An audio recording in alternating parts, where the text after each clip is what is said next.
met. More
this close. We're this close. We are this close Of wanting to making history.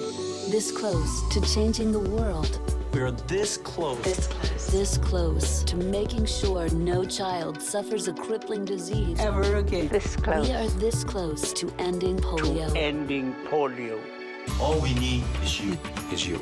this close. If we don't act now, we may lose this chance forever. Help Rotary make history at endpolionow.org. It seems to slide. Not if you don't touch it. Huh? Ooh, So John, yes. you'll go over what the agenda is. If you did send it, I apologize. I've been just inundated with stuff. So No worries. let me know what's required of me and when to speak and when to stop and what I'm talking about. And I totally understand how busy you've been. We will start off with an opening, a land acknowledgement, and then an opening invocation with by a Diane Longboat. And then I will introduce you and allow you a few minutes to speak. Chris will give a special presentation, and then we will introduce Dawn Hill, who will also talk about her experiences. And we don't want to go over the hour, so we'll keep it within that hour. Okay. Okay, that's good. All right. Sean, if you could please mute everyone. That would be.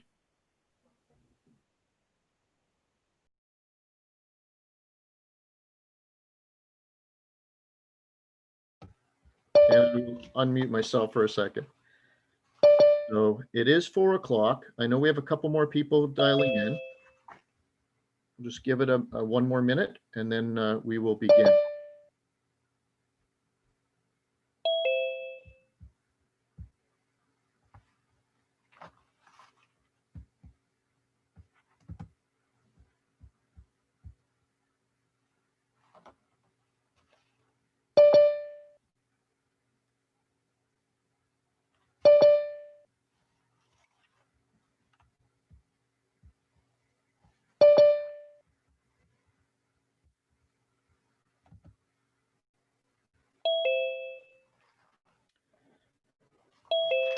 I'd like to begin by acknowledging that this meeting is being hosted from the city of Pickering, which resides on the land within the treaty and traditional territory of the Mississaugas of Scugog Island First Nation and Williams Treaties signatories of the Mississauga and Chippewa Nations.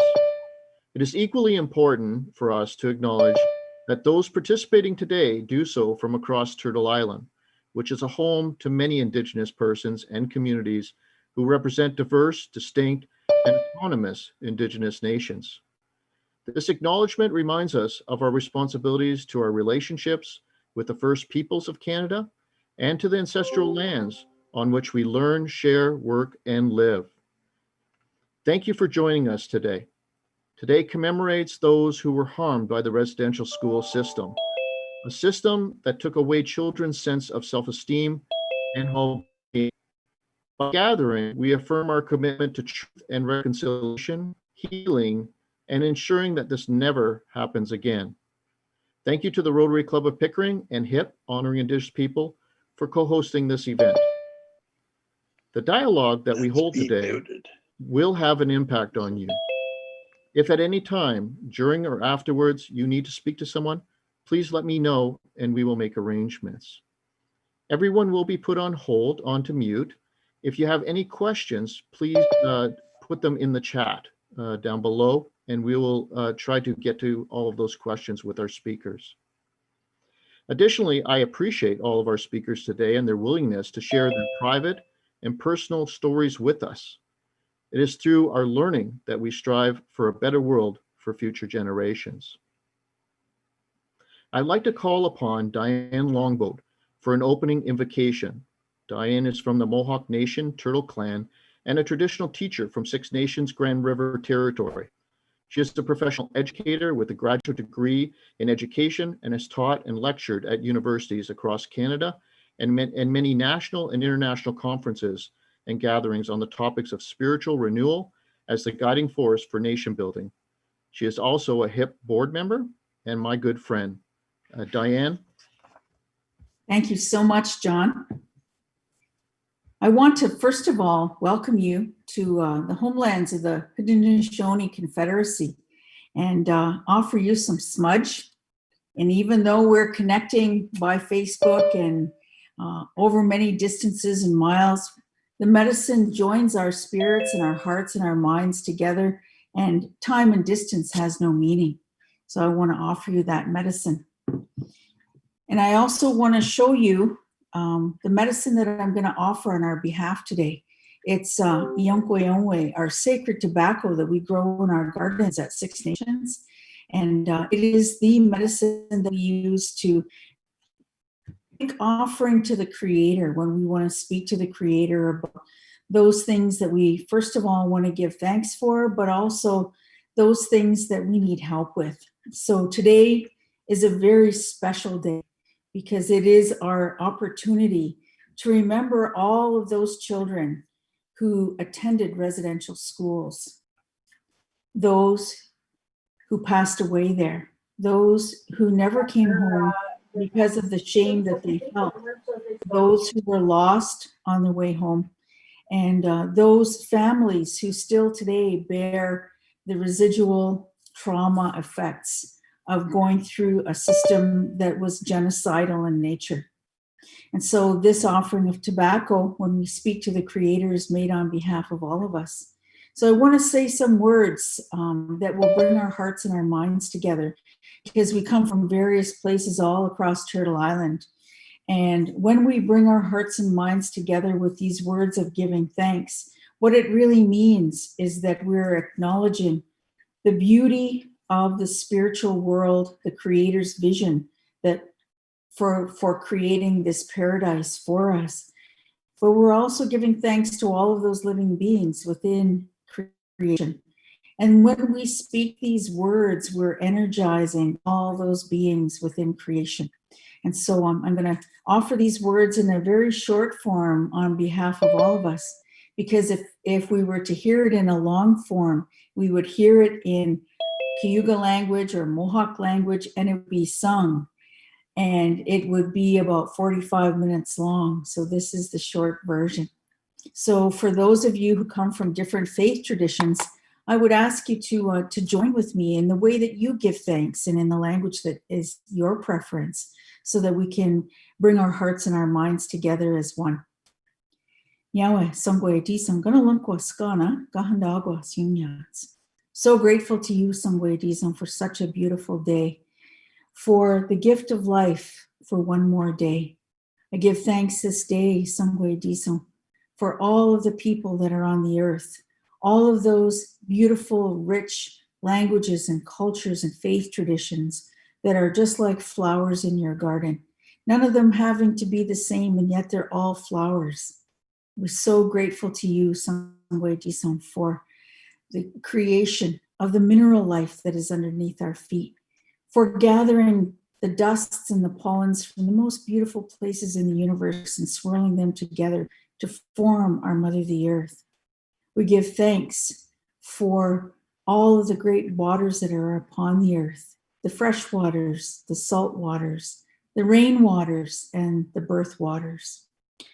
We give thanks, Sangwe Disam, for the oldest form of life upon the earth, which is the plant life. All of those plants that are surrounding us today in this great season of harvest in our region, we give thanks for all of the food sustainers, the corn, the beans, and the squash. We give thanks for all the medicine plants that have nourished us and strengthened us in this time of a great pandemic.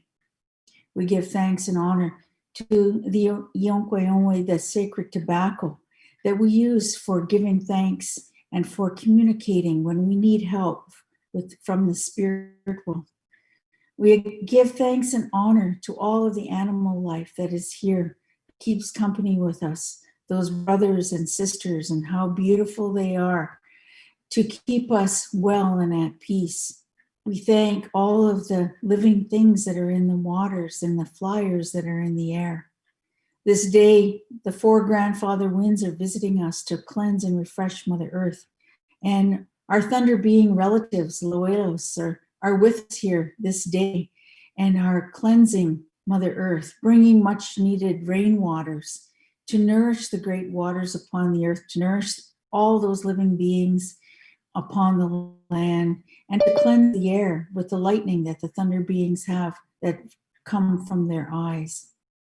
We thank all of the stars that represent our ancestors, those who have gone on before us, and the grandmother moon, who takes care of all of the female life, ensuring fertility and the continuance of life. The grandmother moon is the leader of all female life upon the earth. We give thanks and honor to the grandfather sun, that great male energy that walks from east to west each day, never failing in his work to bring light and light energy to the world, to restore all life here and to nourish all life that is upon the earth. We honor and give thanks to that star formation called the Milky Way, over which we will all walk one day.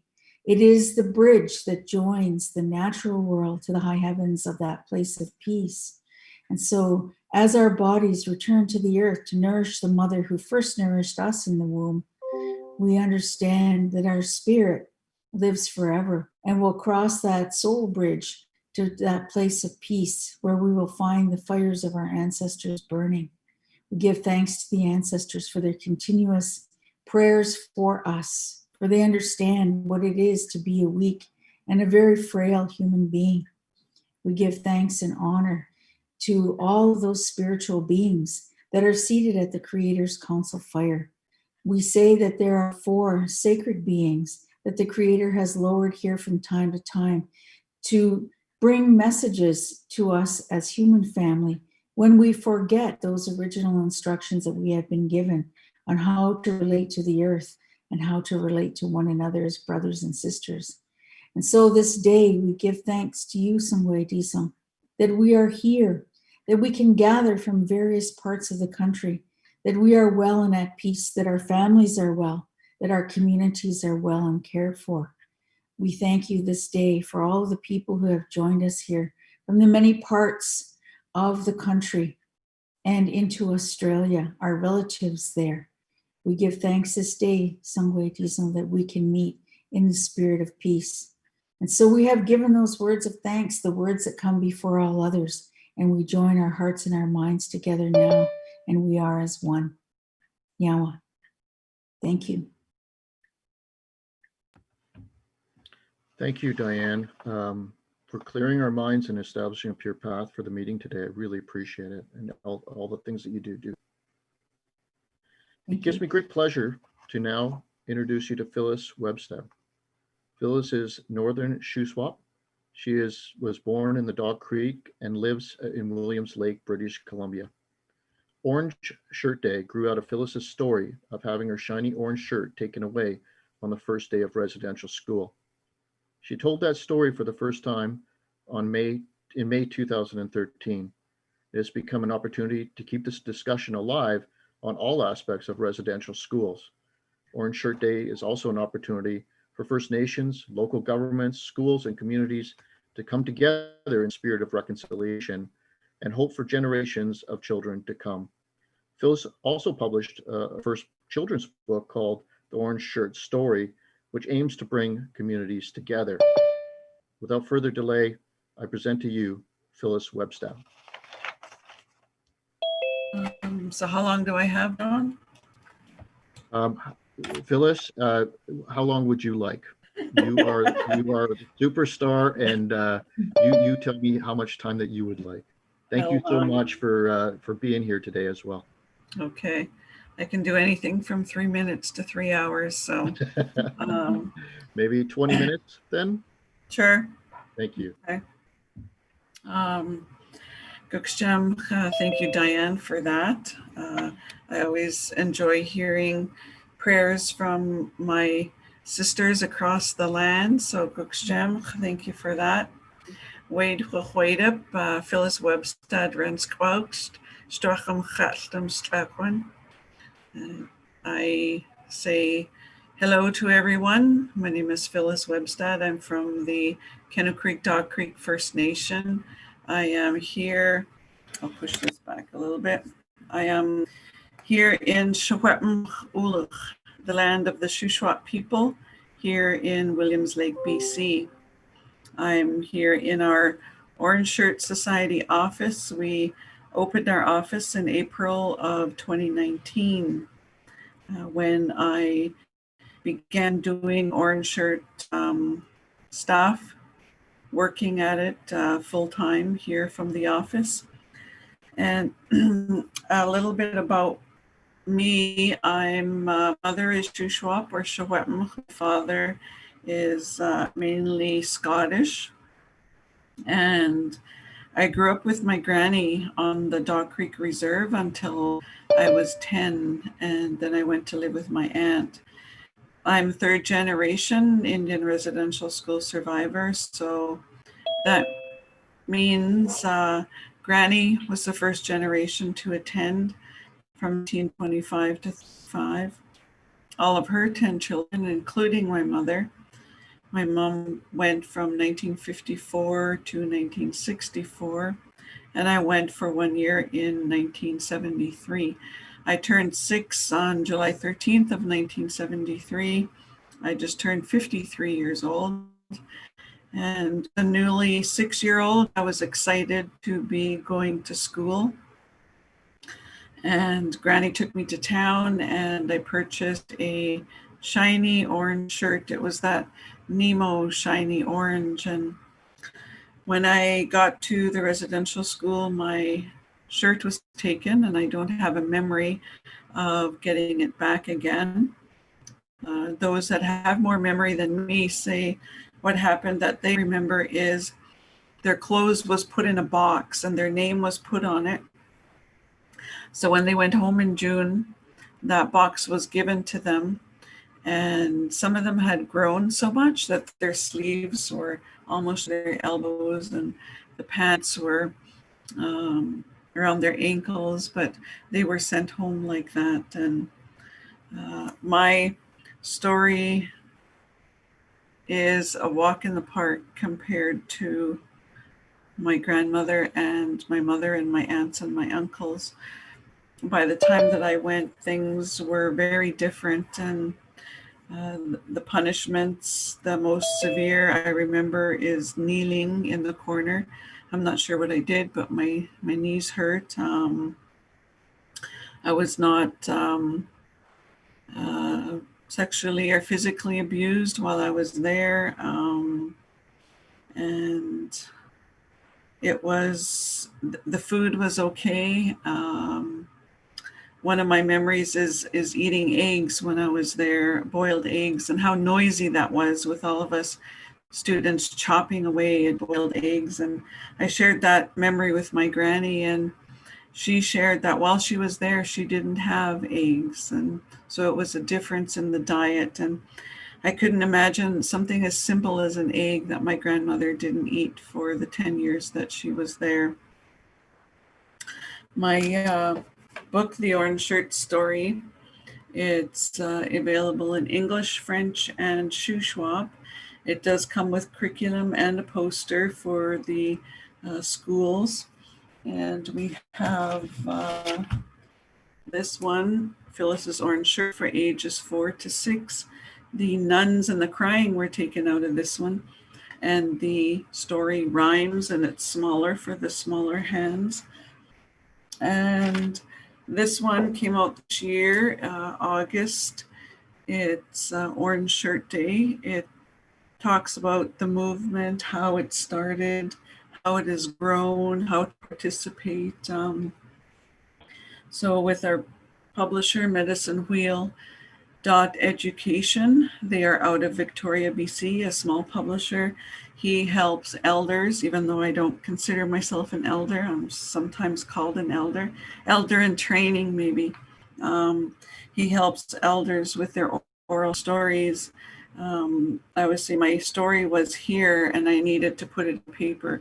So he has the skills and the people to help put those stories or those legends down on paper so that they can be brought into the school system to educate people. So we worked on this. It was less than 365 days from idea to printing and having it in hand. So it was very quick. We worked on it during COVID. That's what I was doing at home, going over and over and over. It seemed like the different chapters. And we came to a point where we were done, and they did their magic at Medicine Wheel and sent it off for printing. So it's geared towards grade 5 and up. It's big print, and we did a writing and a art request all across Canada. So that is featured throughout the book, and there's end of chapter questions. And so the book is not only for the grade 5 up, it's also for parents, because kids go home and they have no idea. The parents don't know what they're talking about. So it's good for parents to get the book. It's available at Chapters, Indigo, I think Amazon too, yeah. And it's also for the corporate world. This year, being virtual, it's a bit different, not as many schools, but a lot of corporate presentations I've been doing for the month of September. And I don't know if Joan has anything. It's just a little tidbit of all kinds of information.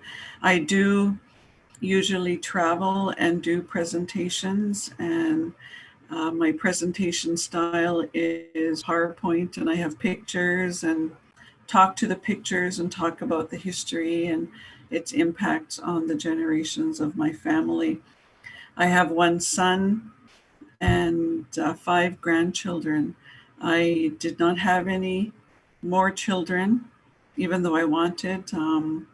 So thank goodness I had my son, and my grandchildren range from 16 to 10 months old. So very thankful to have them. There is a new bill that replaces Bill C-369. It's called C-5. It was introduced in the House of Commons yesterday. And what it is to implement TRC's recommendation number 80. And I'll just read it if I have time here.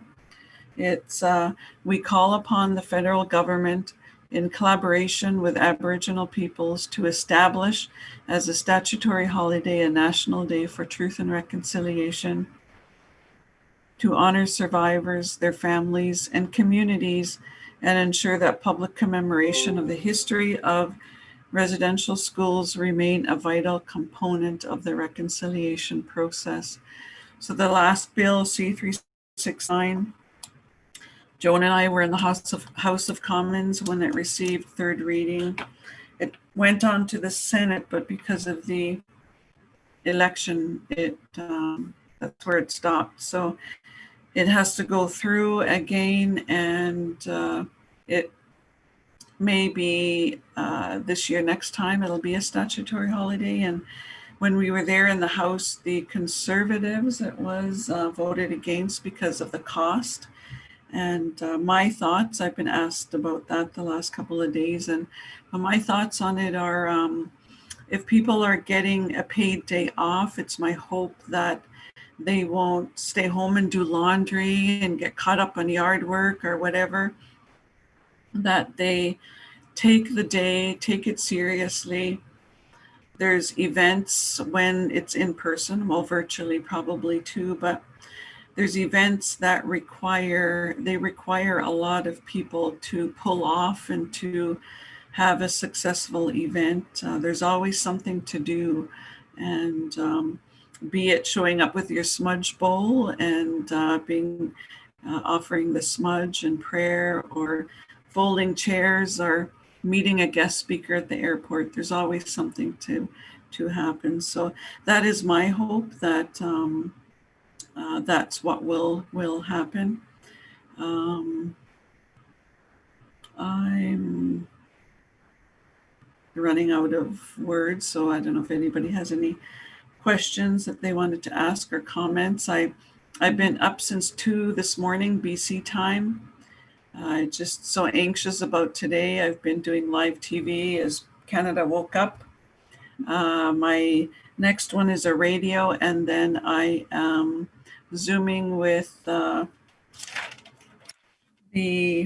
Heritage Minister, Gabo, next, and that will be the end of my day, so I can bring my dogs for a walk and just go and have a nap. So I'm happy to be here. So Guksham, thank you for having me. Thank you, Phyllis. Thank you so much for joining us today. As you can see, there's a lot of support with all of the orange shirts that are on the call, and even the ones that couldn't make it today sent their regrets, and they were wearing their orange shirts today.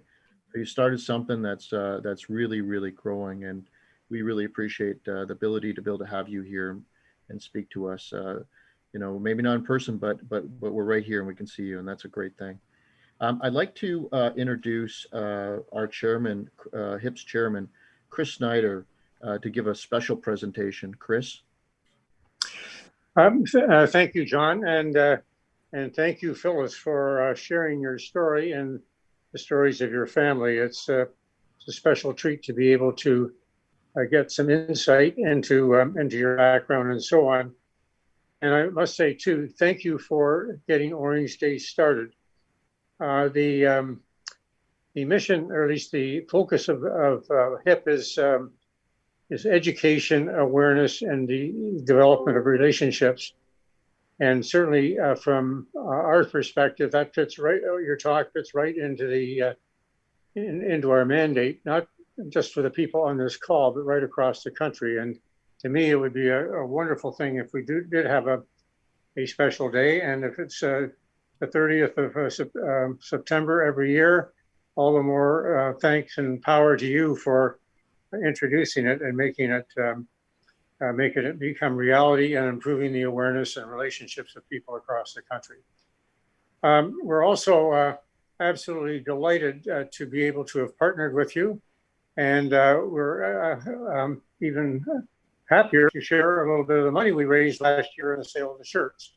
So I'm going to make a a donation. I'm not sure whether you call it a virtual, or at least a virtual donation, but I will turn it around, and I know this money can be used for many good things, and I hope if everybody can see it. Oops, I better get back a little bit farther, but again, that's for a portion of the sales on the shirts last year, and as I mentioned before, I'm sure it will be put to very good use. So again, thank you for all the wonderful things that you have done. Miigwech. Thank you. Jem, thank you. Wow. Thank you. Yeah, they can't hear us. Phyllis, you'll end up receiving 2 envelopes. Please let me know if they don't arrive within the next week or so. Okay. Thank you again so much, and thank you, Chris, for that presentation. The shirts did well last year, and I really appreciate you giving us your blessing to go ahead with our own shirts. Unfortunately, due to COVID, it was a little more challenging. But nevertheless, there were many people that were supporting the cause by purchasing shirts. I now want to introduce everyone to Dawn Hill. She's a former resident of Pickering and currently a member of the board of directors for the Mohawk Village Memorial Park. Dawn is a Mohawk residential school survivor. When she arrived, she was renamed number 34. When she arrived at the residential school in 1957, her sister was 54. Her number was 34, and her sister was 54. They both got the strap their very first night for bunking together in the scary new dorm. Dawn is now a grandmother, and as a survivor, honors the memory of the children who attended the Mohawk Institute by playing an active role in exposing the dark side of Canada's history to help the community and the public heal and move forward together. I now present to you Dawn Hill.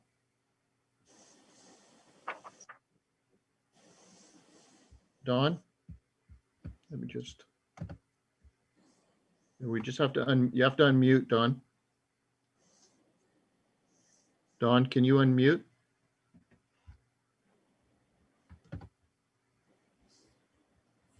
I would think he could unmute her. This is not my best stuff. There you go. Okay. Okay. First of all, I'm number 54. My sister was 34, but all the other stuff was correct. Sorry. My whole family actually went to the Mohawk Indian Residential School in 1957. And again, like you said, we both got the strap. My one sister and I, we were, when you have to understand where it came from. Like on the reserve, we were very, well, we would be considered very poor.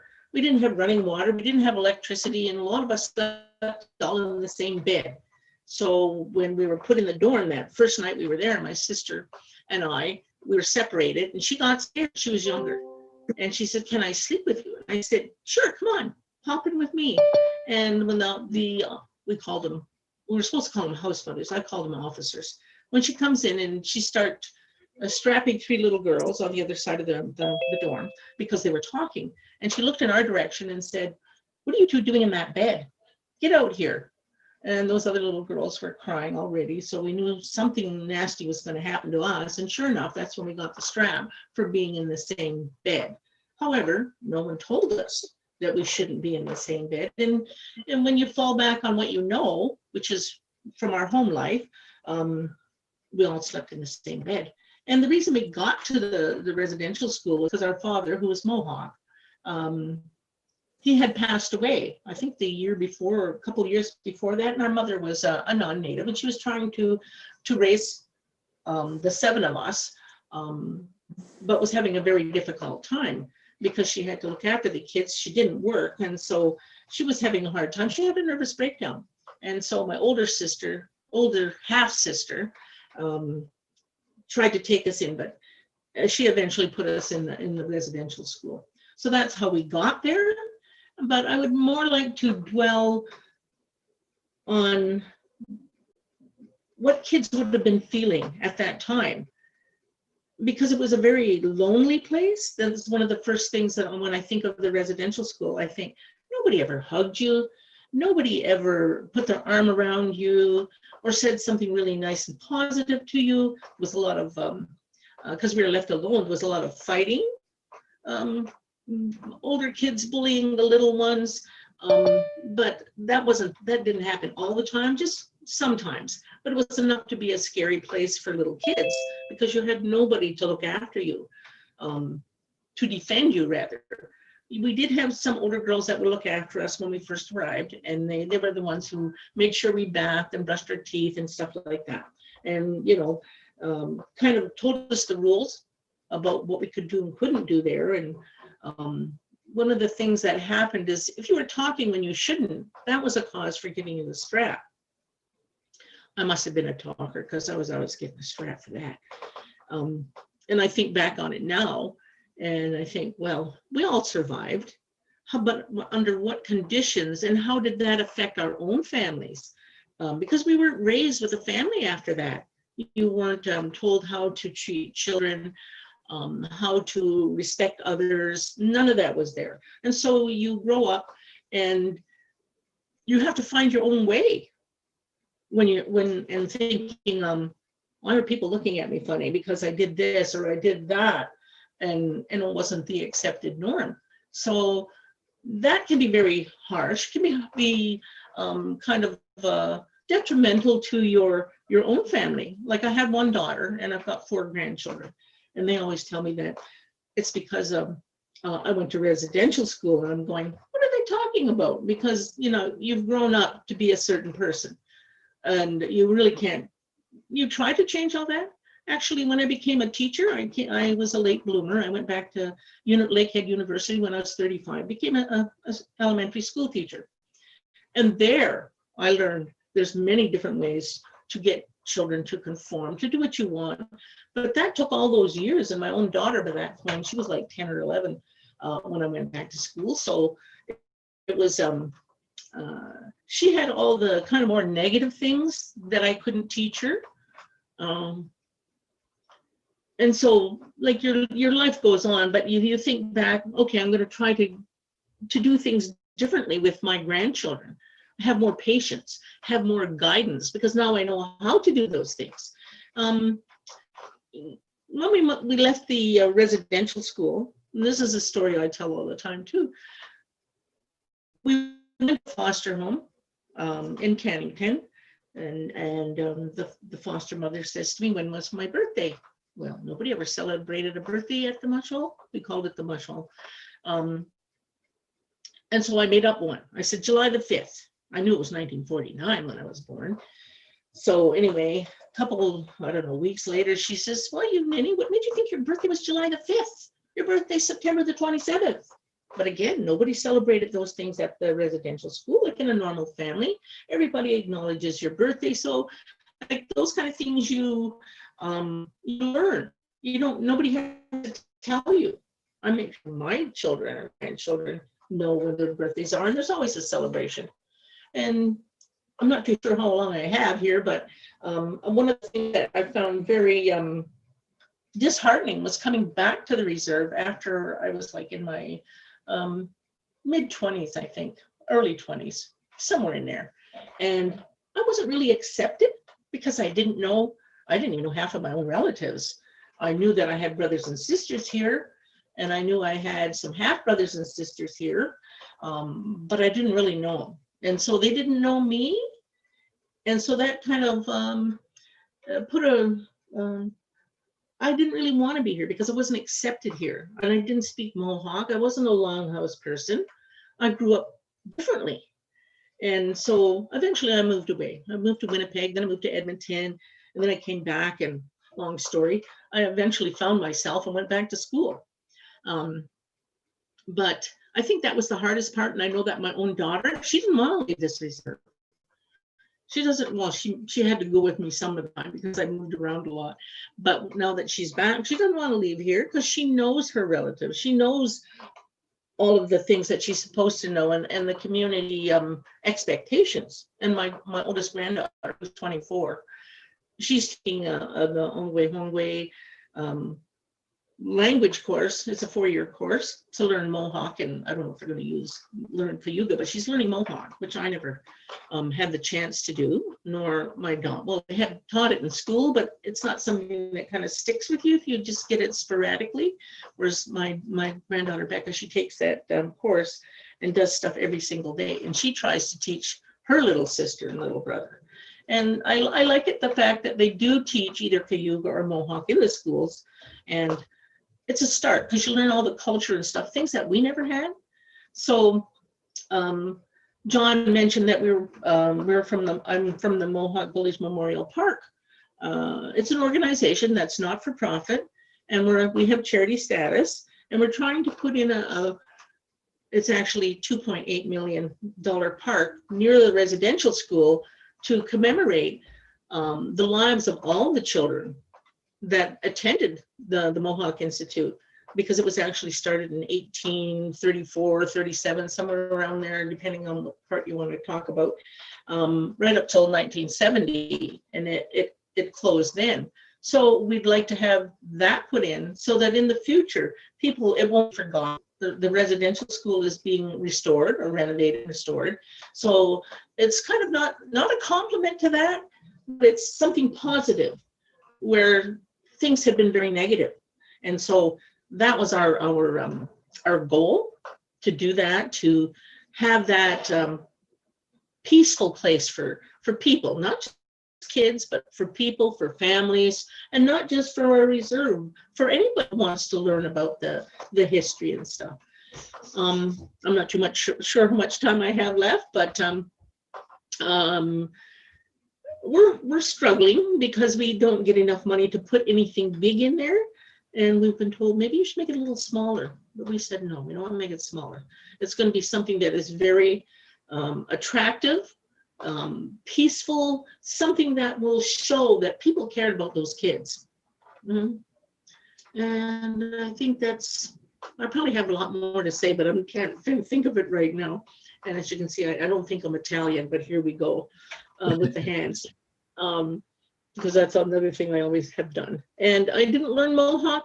When I went back to school, I had to take a native language, but I learned Ojibwe. So I can say Don in Dishnakos, that's who I am.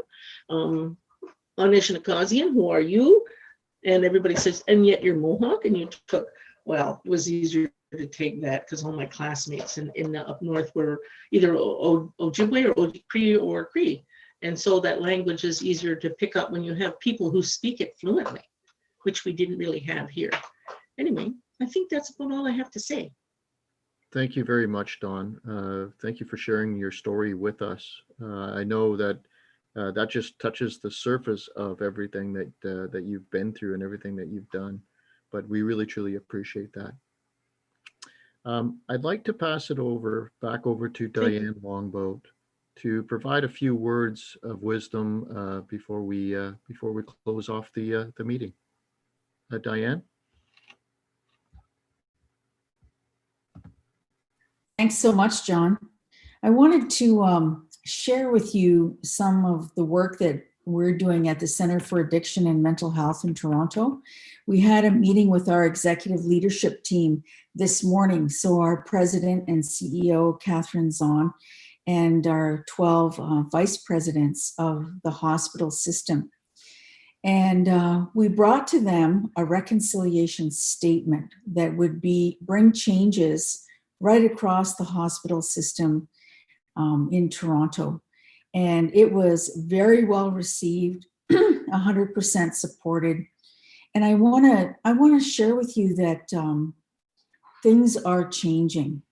There's something that is happening to human beings that is elevating their consciousness to a different level of support for First Nations, Inuit, and Métis peoples.